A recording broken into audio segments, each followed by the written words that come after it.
Like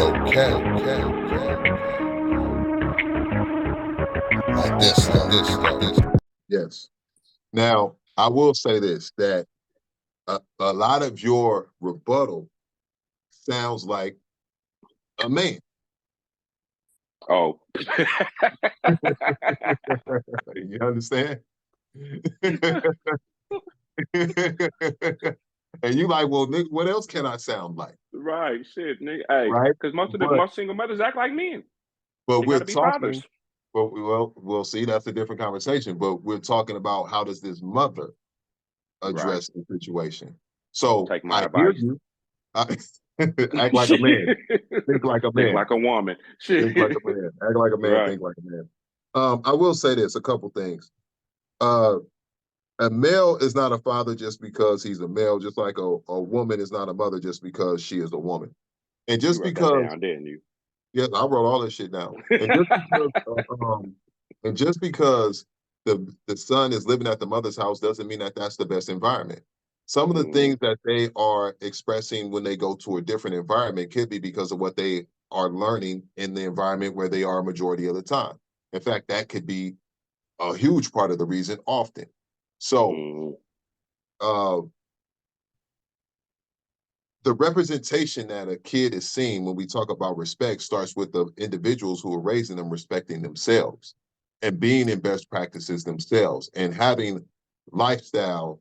The lifestyle will always win, right? So if that parent is not making real lifestyle changes that the child can respect, then there's going to be some levels and areas of disrespect because human nature, you're going to be able to determine when a person is doing good or bad, or when a person is disrespecting themselves and has a lot of bad habits that they haven't overcome.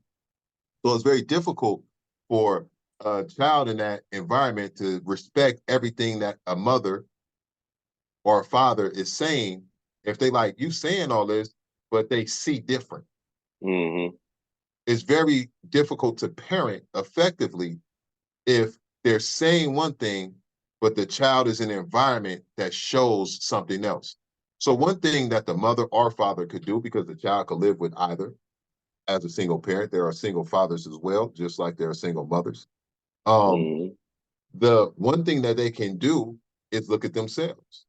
Don't Mm-hmm. always put everything on the child. Mm-hmm.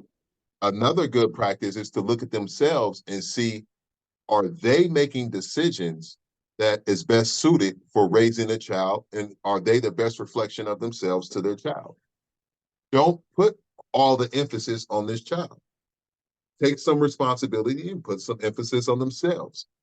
If the child is struggling, maybe bettering themselves as a parent, as an adult, as a human being will help create a better environment and help them both make better decisions.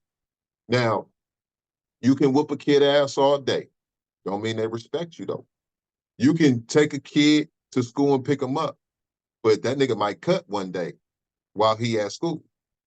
And you picked him up, you dropped him off, you go to pick him up, he ain't there. Because after first period, he dipped. Mm. So he out of there. And had I know parents who this has happened to, right? Where it was a single mom and kid would cut school and do everything just not to get picked up. So there are always different aspects there. Um, but that would also be co-parenting, which is something that I mentioned. When you said that getting the father involved and the mother involved, well, that's co-parenting. And co-parenting works way better than a single parent if there's an opportunity to co-parent. You're correct. But that's what I said. I asked, is this a co-parenting situation or just an individual? And you was like, well, the dad ain't really got nothing to do with it. So co-parenting definitely is the better option to co-parent if you can. And I want to say this too. You shouldn't have to call nobody to get involved in a child's life. You shouldn't have to tell nobody Right. how to be better involved in a child's Right. life. Me, don't nobody got to tell me how to be involved in my son's life. It Because ain't a Black mother. Fathers is here, man. We here. Yeah, we here. Like we said in that last one, it ain't a person alive that would ever have to talk me into being in my son's life. Nobody would have to tell me what my son is doing. You can't tell me what my child is doing. You can't tell me what my child is doing. You can't tell me, oh, well, you call your daddy and tell him what you just, man, I'm here. I know I'm involved. And it's the other way. It's both, it goes both ways. If the father is there and the mother is out, because I know some single fathers too, you shouldn't have to tell the lack of of involvement shows that they're not involved. The lack of involvement, if you have to say, you know what they was doing, you know what, that person's not involved. They were more concerned with something else. Right.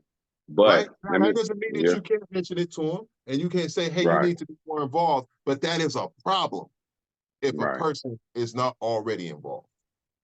Let me say this though, because if you remember, I said it's another male there that's not saying nothing. Remember, I said that. So let me say this: if you have some fathers is going to be out of town because some relationships didn't work. So if the father and you in that relationship didn't work, or it was never a relationship, or it was never right. So if you have a man there and you're still a single mother, but you have somebody there and they're not, let's say this. I wrote it down just like you did. If you have a man around that's not acting like a man or a good influence to your child, you need to remove that man before your son takes on the dominant male role and pick up some of these bad characteristics. Meaning, if your nigga ain't worth shit and you got this nigga laying around his house and he ain't doing shit, your son being disrespectful and he ain't saying nothing. Your son is out here talking about gangs and he in the house and he ain't saying nothing. Your son ain't going to school and he ain't saying nothing. Get rid of that nigga. That's the first problem. You got to go. Now let's address this. Go ahead, please. Well, that's what I mean by saying something, but the child seeing a different reflection of what is being said. So mom says, you got to do this, do that, and the third. But she got this nigga who don't do none of that. But she's telling this child, you got to do this, that, and the third. But she has this man in her home who is the exact opposite of everything that she's telling the son to be. So that's a reflection of what the mother does versus what she says that she can improve. And if she improves, when she improves, and hopefully never finds herself in that predicament, the son can then respect the environment more because what's being said is matching the lifestyle, what is being done, what is in practice. So you can't just think you're going to motivate people to do the right thing if you're doing the wrong thing. That's not how it works. My business and my brand stands as strong as it does because when people hear me speak, they see my actions matching that. I can demonstrate it. If I say, hey, this is how you do a pull-up, boy, I can do those though. If I say, this is how you sprint, bro, I can do that though. If I say, this is how you overcome a challenge, I have done that though. I'm speaking from a place of experience that resonates with the person that's picking it up. It don't just sound good. It walk good, look good, it is good because the person who's giving it is living it. And people resonate with that of all ages, child, adult, older. So when I say that a person has to create an environment that showcases what they do, that makes the conversation even more important. If a parent is having trouble with parenting, they're probably having trouble with themselves too. And they may not be in the practice of identifying their own troubles.